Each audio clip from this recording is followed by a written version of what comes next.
Hello and welcome to your self-care guide, where we'll be sharing 10 tips for how to promote your mental health and overall well-being through these simple techniques.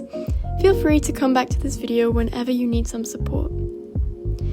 As students, the day-to-day can become overwhelming. From attending lectures and keeping up with assignments to maintaining a social life on top of all the responsibilities that come with adulthood. It can become a lot to balance, and sadly, this can leave little time to prioritize taking care of ourselves when life gets busy.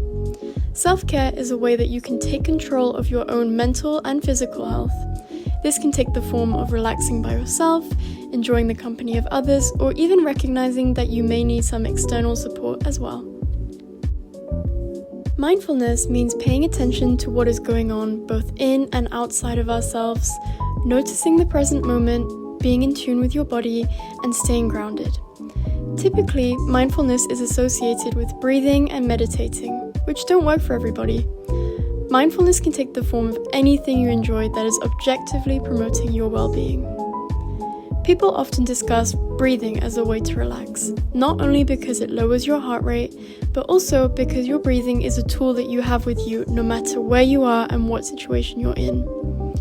Next time you're feeling stressed and need to refocus your nervous energy, try inhaling for 7 seconds, holding for 5 seconds, and then exhaling through your mouth for 11 seconds. Alternatively, there are apps and guided YouTube videos which can be helpful to time your deep breathing. Guided meditation resources can also be found online and talks you through it as a beginner. Mindfulness aims to help you learn to temporarily switch off your thoughts by deeply concentrating on your breath patterns and bringing your attention back to your breath as other thoughts come. Otherwise, another form of mindfulness can be journaling as a way to help you reflect your thoughts, feelings, ideas, goals, and plans. Everybody knows that eating healthier benefits our physical health, so there's no surprise about this contributing to well-being. Implementing a healthier diet with more nutrients and a balance of food groups is the most important way to energize and fuel you through a day full of lectures, social activities, and anything else that requires your attention in the day. Aside from the many positive effects on your physical health, eating healthier has been found to boost mental health, as 95% of the human body's serotonin is produced by gut bacteria. This can include foods like yogurt, cottage cheese, fruits, vegetables, whole grains, and kombucha, which are known to improve your gut health. The difficult part can be finding time to eat well. Making the time for a hearty, healthy breakfast in the morning is a good way to motivate better eating choices for the rest of the day. Also, consider making a meal plan on the weekends or whenever you find free time, so that you know what to shop for, what to cook, and maybe even make meal preps in advance to feel that there's one less thing you need to worry about later on in the week. If you're struggling for healthy meal inspiration, online recipes are always there for you. Research has found that physical exercise improves mood and mental health through the release of endorphins. On a run, this is known as a runner's high, which provides an instant mood lift. As well as this, exercise builds resilience against stress and helps boost your self-esteem. So there are many reasons that physical movement are vital to your well-being. Exercise can mean going for a walk, running, dancing, playing sports with friends, getting a membership to the uni gym and joining in their exercise classes, or making use of the sports facilities at uni such as the tennis courts. Again, the key to finding time is by prioritizing exercise and implementing it as part of your routine. This can be achieved by maybe opting to walk instead of taking transport if it's manageable, joining a sport or active society, and finding activities that work for you and your schedule. For example, going to the gym in a gap between your lectures, going out for a run if you have a free morning, or even doing workout videos off YouTube, which can be done at home at any time convenient. Next, sleep is a very important part of self-care for well-being because without enough hours of it, you may experience difficulties concentrating in the day, retaining information, have decreased energy and mood, and reduced sleep over a period of time can impact your mental health. The The tricky part about losing sleep is that it can become a vicious cycle. If you're stressed, you might find it harder to fall asleep, which may then make you worry about functioning the next day with limited amounts of sleep. While sleep is undoubtedly important for everyday functioning, the most important thing to remember is not to pressure falling asleep.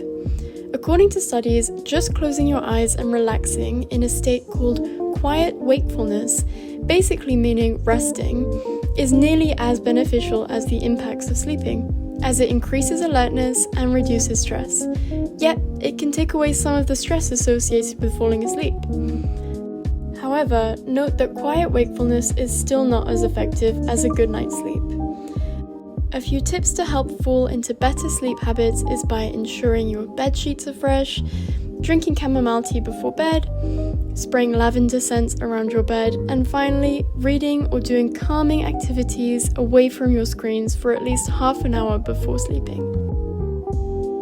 Drinking enough water throughout the day is a quick and easy way to boost your well-being by supporting your concentration and memory, taking out toxins from your body. It's good for your skin health, helps regulate your body temperature, and many other physical benefits. If you don't already have one, buying a water bottle is a quick and easy self-care fix to implement this habit wherever you go. Socializing with loved ones is a very healthy way to unwind. And according to research, having frequent positive social outings is a great way to reduce the risk of social isolation and loneliness, low self-esteem, and subsequently decreases the risk of mental health disorders which may result from a lack of social health. Socializing does not have to mean forcing yourself to go to a party that you aren't interested in going to. It's more so about recognizing the quality of your relationships and knowing that you can depend on those around you for support. This can mean many things, including going out to dinner with friends, video calling your family, participating in community volunteering, sending a text to your friends to express your gratitude to them, going for a night out with friends at the SU, joining a sport, club or society to meet new people, or trying the Give It a Go events at uni. So, whether you're an introvert or an extrovert, everybody needs to do things that benefits their social well-being in order to maintain a healthy balance in life, and reaching out to loved ones is a nice way to remember the people who have your back, because reaching out to talk is a form of self-care. Reconnecting with nature outdoors can have a surprising number of benefits, even if you're just sat on a park bench for a few minutes. According to the NHS, spending time outside can help you sleep better, reduces feelings of stress, improves your mood, immunity, and also helps memory, cognition, and focus, which can be very helpful to remember when taking breaks between lectures. So, the next time you need to reflect, refocus on your wellness, and feel grounded, take a step outside for some fresh air. Now, of course, this is easier to achieve in the warmer months when the sun is shining and students are out and about, but there are beautiful spots to walk to at any time of the year, both on campus or just a 15-minute walk away to the stunning Virginia Water Lake. Routine care is an easy way to prioritize your well-being by simply making time in the morning and evening to do things for yourself. This can create consistency in the everyday, no matter how busy it gets.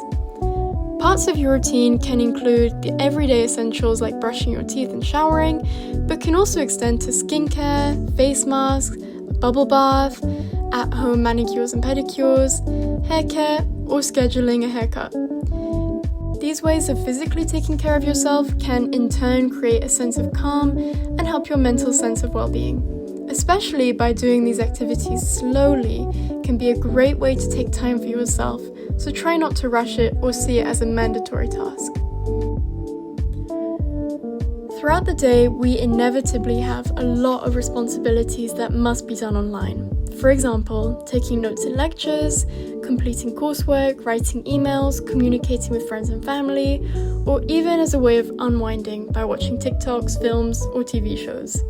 It can be really difficult to take control of our screen time. The problem with overusage of electronic screens is that they have blue light, which reduces sleep quality, can increase stress, and can also decrease productivity if used as a form of distraction.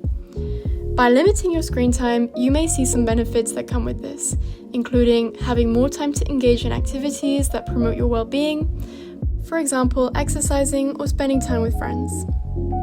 Some ways you can limit your screen usage is by firstly identifying the apps that are taking most of your time and considering putting a timer on them through your phone settings. Alternatively, you may remove temptations to scroll by removing notifications from your phone altogether in order to focus on the activity you're engaging with, away from your devices. Social media has also been found to have particularly addictive features which make it difficult to detach from and are also associated with negative mental health when used for prolonged periods of time.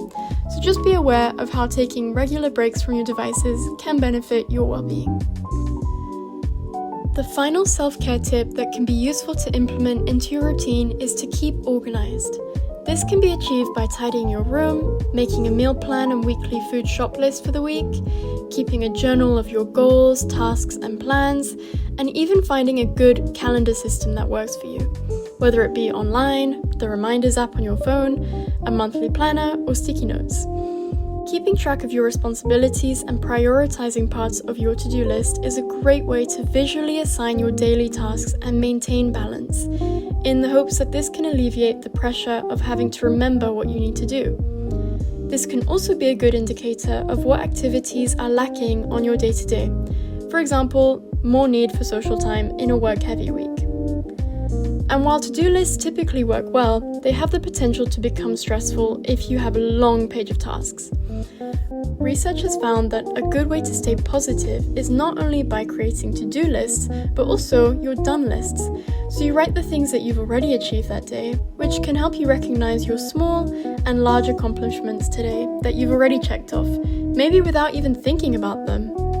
Generally, planning ahead can be beneficial to stay motivated and on top of everything. For more information on organization for study techniques, check out that video as well. Those have been the top 10 self-care tips to improve your well-being. But this doesn't necessarily mean you must pressure yourself to fulfill them all every day, as that just defeats the point of self-care. Instead, take these as suggestions for the next time you feel overwhelmed or need to focus on your own well-being. Remember, part of self-care is also recognizing when you need to reach out for external support. The Advice Center at the Student Union, the Wellbeing Services, and on-campus counseling services are here when you need them, so don't hesitate to reach out. Thank you for watching!